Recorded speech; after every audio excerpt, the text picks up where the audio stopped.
Bu Yohana yang ke Ada kemenangan dalam nama Yesus, dalam nama Yesus. Iblis dikalahin Tuhan, ku bersuka sebab Dia kirangkanku. Dia kirangkanku, Kau sediakan bagiku. Yang tak dapat ku mengerti, mengapa harus terjadi. Kristal kita untuk hari ini diambil dari Amsal 16 ayat 1 sampai 8.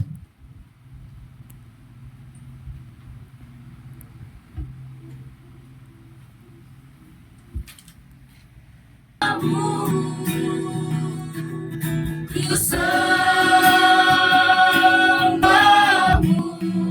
sebab namamu kudus, Tuhan.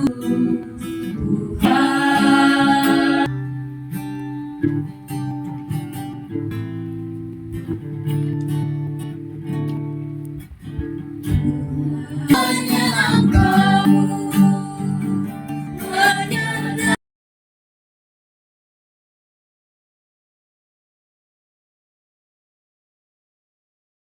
Perkenananmu di sore hari ini Kampo para tugas tenaga PUPTSB yang ada di sektor Tanjung Priok, kami melakukan perjumpaan tersebut Tuhan, di mana setiap bulannya kami melakukan perkumpulan ini tujuannya adalah untuk memuliakan Tuhan, bersyukur kepada Tuhan, berterima kasih kepadamu. Terima kasih Tuhan untuk sore hari ini kami sudah berkumpul di sini lebih daripada 2-3 orang, karena Engkau berfirman di mana kami berkumpul ada 1, 2, 3, maka di situ rohmu hadir. Kami sudah lebih daripada 3. Kami percaya dan yakin Allah sudah hadir. Terima kasih Tuhan jikalau kami sudah memberikan puji-pujian kami, biarlah itu ungkapan yang harum kepada Tuhan, menyenangkan Tuhan, dan itu kami nyanyikan dari lubuk hati kami supaya lewat pujian Tuhan disenangkan, dimuliakan. Terima kasih Tuhan Yesus baik. Terima kasih. Dengan sukacita kami akan menyambut firman. Haleluya. Di dalam dan demi namamu kami terima firman. Haleluya. Amin. Boleh saya minta kita agak berdiri supaya kita olahraga sore. Yang Bapak gak usah hanya ibu aja. Begini, karena saya awal-awal S, jadi nanti saya ngomong kata. Nanti akhir daripada kata huruf dilanjutkan jadi kata. Contoh, saya suka namanya S kan berarti strawberry. Berarti akhir katanya apa? I. Lanjutkan nanti contohnya saya tunjuk itu ini, udah lanjutkan I, tunjuk kepada orang. Kalau nggak bisa nanti katakan lambat. Oke? Biar kita tes IQ. Baik. Kameramen nggak ikut ya? Kameramen dari saya dulu ya. Saya suka makan buah-buahan. Strawberry itu ini. Kamu lanjut, strawberry berarti I kemana? Lanjutkan I, kata I, lanjutkan kemana? I apa? Itu kan enak. I lo berarti itu. oh itu nakal. Lanjut kemana? Nakal.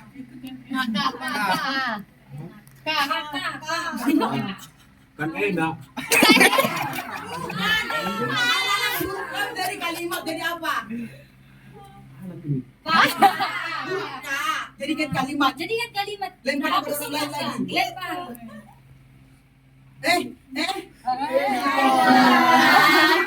Tunjuk lagi Pak. Tunjuk siapa lagi? Itu.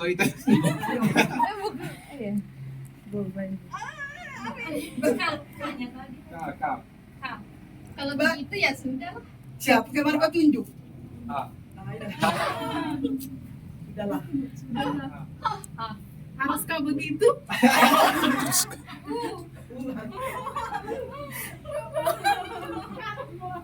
Ayo. Kalimat. Alam. Udah aku bilang kan, strawberry. Lagi. Itu kan buah yang sangat enak. Sama siapa? Itu kan makanan yang bergizi. Seperti orang itu berjamaah. Itu kan makanan yang bergizi. Bisa bahasa Batak. Boy, yang penting ada hurufnya.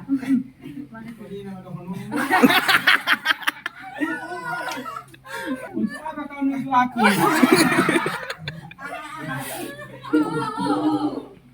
Untuk apa ini semua? Iban. Oh, ya. Akan lebih baik kita bersatu untuk membuat suatu usaha yang akan lebih baik. Ini kak. Kak. Kak siapa? Ise. Kak. Kak. Pariban.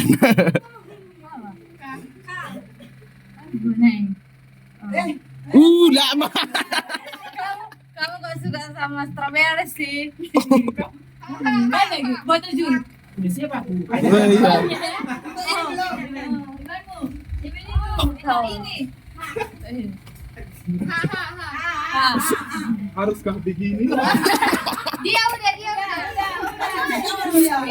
Ini apa namanya? Ini.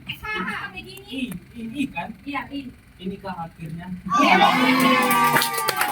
semua ya, udah semua. Tidak baik, terima kasih, silakan duduk. Ya.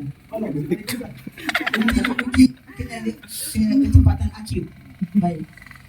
Horas Marita Fide. Horas. Yang penting kita sehat. Ya, supaya ketika kita sehat, puji-pujian kita berikan kepada Tuhan dan Tuhan disenangkan. Ketika kita menaikkan pujian kepada Tuhan dengan bersuara, tentu organ-organ sel-sel tubuh kita itu bergerak dan itu memaksimalkan. Jadi lain kali kepada teman-teman yang MC latihan ya supaya tidak kemana kunci, kemana lagu, tidak meraba-raba bahasa ya. Baik teman pada saat ini sudah seringkali kita perdengarkan, tetapi mari kita tetap belajar karena selama kita masih hidup tidak lepas namanya belajar ya. Angkat tangan yang sudah bosan belajar biar kita kuburkan dia dulu, karena hanya orang mati nggak mau belajar ya Pak ya, hanya orang mati yang nggak mau belajar dan orang ngerti gila. Sedangnya sepakat dong kita orang sepakat ibu somong. Nah kita belajar dari firman Tuhan yang bertemakan tidak mudah tergoda. Katakan kepada temanku, tidak mudah tergoda. Tapi sering tergoda. Aku mudah tergoda. Bilang nyanyi, bercanda kalau itu pengaduan. Temanya adalah tidak mudah tergoda. Sama-sama. Tidak mudah tergoda. Tapi sering tergoda. Sering tergoda. Karena mau digoda. Salah sendiri loh. Salah sendiri. Baik. Kata tergoda bukan lagi kata yang asing bagi kita. Kenapa? Di dalam kehidupan kita sehari-hari, kita seringkali dihadapkan dengan berbagai bentuk godaan. Mulai dari godaan untuk berbohong, iri hati, melakukan ketidakjujuran, hingga godaan dalam bentuk kenikmatan dunia yang menyesatkan. Godaan di sini bisa datang dari lingkungan, media, bahkan dari dalam hati kita masing-masing. Saudaraku yang terkasih di dalam Tuhan, godaan bukanlah dosa, tetapi bagaimana kita menanggapinya akan menentukan apakah kita jatuh dalam dosa atau tetap hidup dalam kebenaran. Sekali lagi saya katakan, godaan bukanlah dosa, tetapi bagaimana kita menanggapinya akan menentukan apakah kita jatuh dalam dosa atau tetap di dalam kebenaran. Maka iblis seringkali menggunakan godaan sebagai alat untuk menjauhkan kita dari Tuhan. Namun firman Tuhan memberikan kita kekuatan dan pedoman untuk menolak godaan itu.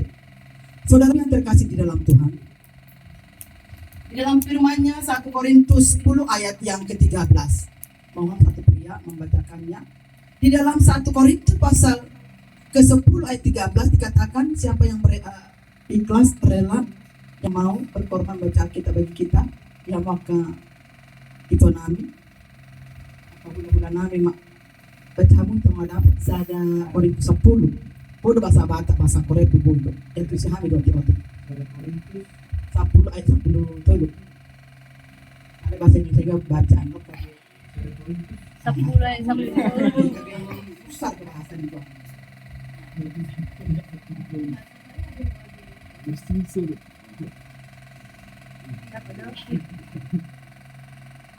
Mak, ada aku baca, Mak. Percobaan-percobaan yang kamu alami ialah percobaan-percobaan biasa yang tidak melebihi kekuatan manusia. Sebab Allah setia dan karena itu ia tidak akan membiarkan kamu dicobai melalui kekuatanmu. Pada waktu kamu dicobai, dia akan memberikan kepadamu jalan keluar sehingga kamu dapat melalui. Ya. Jadi Tuhan tidak pernah memberikan kita cobaan, tetapi cobaan itu ada karena kita salah memutuskan seperti yang sudah dipaparkan tadi. Godaan itu bukan dosa, tetapi bagaimana kita menyingkapinya sehingga kita tidak jatuh di dalam dosa. Maka kalau kita lihat sejarah dari Kejadian pasal 13 ayat 1 sampai terusnya, ya, karena diberikan manusia itu waktunya memperdengarkan kata-kata si iblis sehingga dipausang husur madi rohana atau orang itu sedelengon saya ditutupi HP bodoh HP kita bodoh nyanang nonton ahor gua pengetahuan jadi sahabat Tuhan. Jadi karena diberikannya dirinya dipausang husur dalam pikirannya sehingga dia mengambil keputusan, maka bertindak dia untuk menikmati dua pengetahuan yang sudah disampaikan melalui firman. Kita bisa melihat juga contoh, ya, bagaimana Yusuf luput dari godaan. Cerita ini bukan lagi cerita yang baru karena kita pernah sekolah minggu. Pernah sekolah minggu anak-anak? Lulus sekolah minggu ada sertifikatnya. Pernah dengar cerita Yusuf yang lolos dari dosa atau lolos dari godaan? Pernah dengar cerita Yusuf lolos dari godaan dari tante Potifar? Lulus ya? Mari kita sedikit belajar dari kisah kehidupan Yusuf karena Yusuf berkemenangan melawan godaan. Ya. Godaan kesempatan ada. Kalau Yusuf tidak ada dekat dengan Tuhan, tidak mengerti tentang kebenaran, dia bisa saja melakukan karena ada wewenang dia.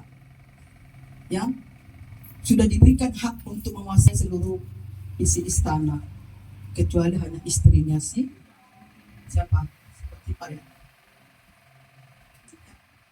Kesempatan ada.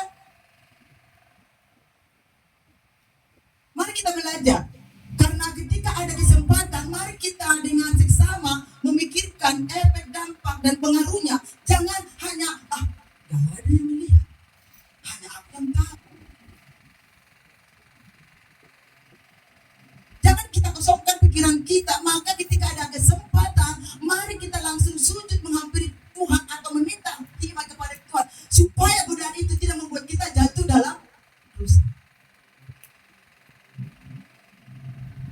Ya, jadi mari kita bersandar penuh kepada penyertaan Tuhan.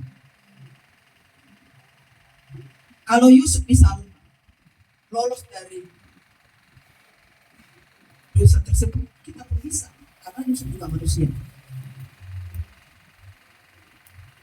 Di dalam Yakobus pasal yang pertama ayat 15 sampai 14 sampai 15 dikatakan tiap orang dicobai oleh keinginannya sendiri karena ia diseret dan dipikat olehnya. Dan apabila keinginan itu telah dibuai, ia melahirkan dosa, dan apabila dosa itu sudah matang, ia melahirkan maut. Jadi godaan itu bukan dosa, tetapi kembali saya tekankan bagaimana menyikapi. Apalagi dia kait toko, belum lewat nak boru, orang lengkap pakaian, agaknya nice. Agaknya mang,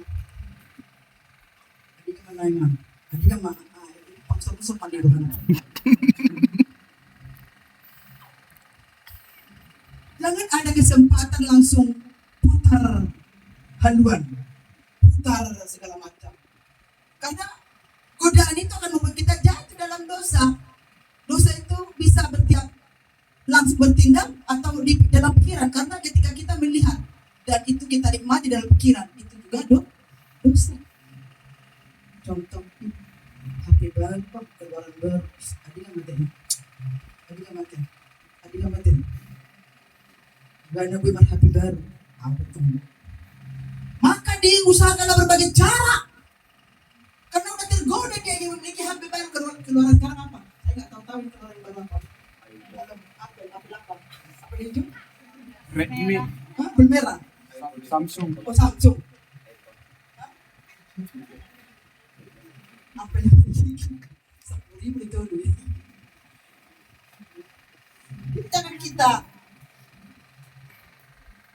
Jangan kita mau seperti itu. Tidak, harus kita beriman dong. Apalagi kita di darah muda. Katakan darah muda. Darah muda. Apalagi dia muda langsung.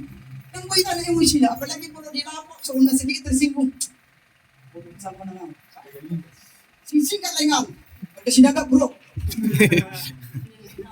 Sudah masuk 3 botol ini. Gara-gara ada pemicu. Singkong baik. Marong saya keluar kawan. Tapi untuk anak.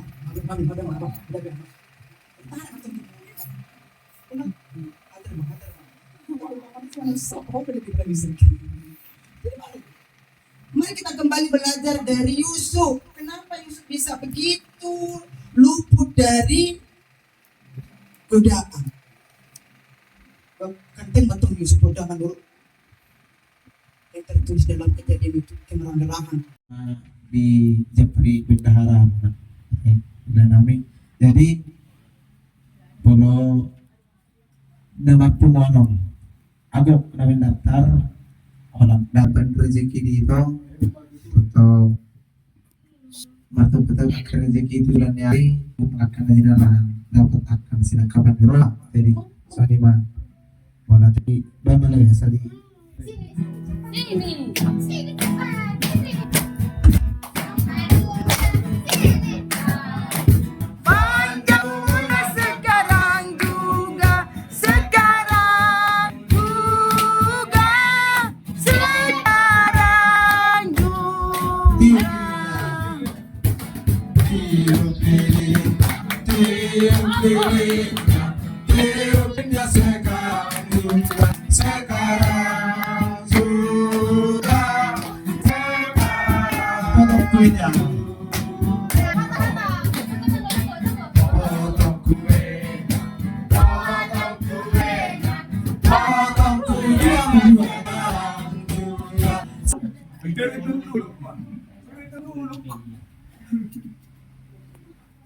Nanti kalau udah selesai proposalnya antar ke